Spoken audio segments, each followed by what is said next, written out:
Big boss വീടിന് അകത്തും പുറത്തും ഇപ്പോൾ ചർച്ചാ വിഷയം ജാസ്മിൻ ജാഫറാണ്. ഗബ്രിയുമായുള്ള ജാസ്മിന്റെ സൗഹൃദമാണ് ചർച്ചകളുടെ ഉറവിടം. അകത്തും പുറത്തും ഈ സൗഹൃദം വിമർശിക്കപ്പെടുന്നുണ്ട്.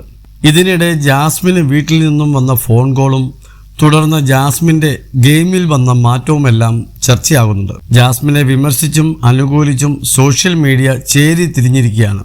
ഇതിനിടെ ഇപ്പോഴിതാ ജാസ്മിനെതിരെയുള്ള വിമർശനങ്ങളെക്കുറിച്ചുള്ളൊരു കുറിപ്പ് ശ്രദ്ധ നേടുകയാണ്. എന്തുകൊണ്ടാണ് ജാസ്മിന് മാത്രം ഇത്രയും ഹേറ്റേഴ്സ് എന്നാണ് ബിഗ് ബോസ് ആരാധകരുടെ ഗ്രൂപ്പിൽ പങ്കുവച്ചൊരു കുറിപ്പ് ചോദിക്കുന്നത്. രജിത്തിനും റോബിനും ഒന്നും ഇല്ലാതിരുന്ന ഹേറ്റേഴ്സാണ് ജാസ്മിനുള്ളതെന്നാണ് കുറിപ്പിൽ ചൂണ്ടിക്കാണിക്കുന്നത്. ഇത്രമാത്രം ഹേറ്റേഴ്സ് ഉണ്ടാകാൻ ജാസ്മിൻ എന്താണ് ചെയ്തതെന്ന് ഒട്ടും മനസ്സിലാകുന്നുമില്ല. റോക്കിയെ പോലെ അഗ്രസീവായി സെറ്റ് പ്രോപ്പർട്ടി തല്ലിപ്പൊട്ടിക്കുകയോ അടിച്ച് പല്ലുകൊഴിക്കും എന്നൊക്കെ പറഞ്ഞ് ഭീഷണിപ്പെടുത്തുകയോ ചെയ്തിട്ടില്ല. ആരെയും ഋഷിയെപ്പോലെ വായിൽ തോന്നുന്നു വിളിച്ചു പറയുകയോ പുറത്തിറങ്ങി കാണിച്ചു തരാം എന്നൊക്കെ പറഞ്ഞ് ഭീഷണിപ്പെടുത്തിയിട്ടില്ല. ആകെ ചെയ്തത് ഗബ്രിയുടെ കൂടെ ഫുൾ ടൈം ഇരിക്കുന്നു എന്നതാണ് കുറിപ്പിൽ പറയുന്നത്. അത് അവരുടെ സ്ട്രാറ്റജി തന്നെയാണ്. പോസിറ്റീവായിട്ടാണെങ്കിലും നെഗറ്റീവായിട്ടാണെങ്കിലും ടോക്ക് മുഴുവൻ ഗബ്രിയെക്കുറിച്ചാക്കുക എന്നതാണ് അവരുടെ സ്ട്രാറ്റജി. അത് തന്നെയാണ് സംഭവിച്ചുകൊണ്ടിരിക്കുന്നതും.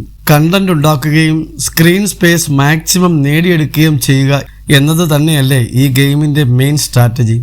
ഇഷ്ടമുള്ളവർ വോട്ട് കൊടുത്ത് സപ്പോർട്ട് ചെയ്യുക, അല്ലാത്തവർ അവോയ്ഡ് ചെയ്ത് വിടുക. അത് ചെയ്താൽ പോരെ. അല്ലാതെ ഇങ്ങനെ കേട്ടാൽ അറക്കുന്ന രീതിയിൽ തെറി വിളിച്ച് നടക്കുന്നത് എന്തിനാണെന്ന് മനസ്സിലാകുന്നില്ലെന്നും ആരാധകൻ പറയുന്നു. രജിത് സാറിന്റെ ഹൗസ് മേറ്റേഴ്സിനെ മുഴുവൻ വെറുപ്പിച്ചുകൊണ്ടുള്ള ഒറ്റപ്പെടൽ സ്ട്രാറ്റജി പ്രശ്നമല്ലായിരുന്നു. റോബിന്റെ അലറൽ കം ലവ് സ്ട്രാറ്റജി പ്രശ്നമല്ലായിരുന്നു.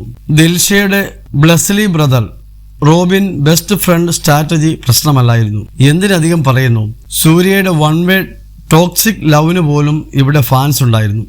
പക്ഷേ ജാസ്മിൻ ഗബ്രിയുടെ കൂടെ ഇരിക്കുന്നത് മാത്രം പ്രശ്നമെന്നാണ് കുറിപ്പിൽ ചൂണ്ടിക്കാണിക്കുന്നത്. സ്ക്രീൻ സ്പേസ് മുഴുവൻ ഗബ്രിക്ക് കിട്ടി.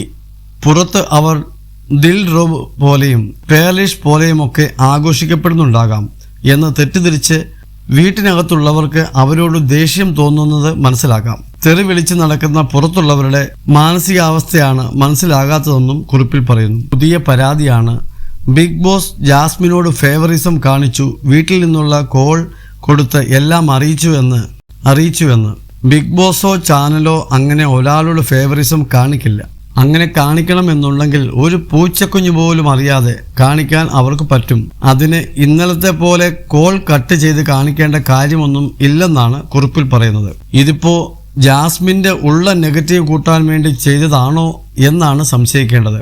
അല്ലാതെ ജാസ്മിൻ ആവശ്യപ്പെട്ടിട്ടൊന്നും ഇല്ലല്ലോ വീട്ടിൽ നിന്നുള്ള കോൾ കണക്ട് ചെയ്തു തരാൻ.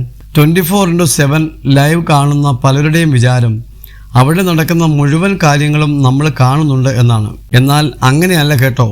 പല എഡിറ്റിംഗ് ഒക്കെ കഴിഞ്ഞിട്ടാണ് ലൈവും കാണിക്കുന്നതെന്നും കുറിപ്പിൽ പറയുന്നു.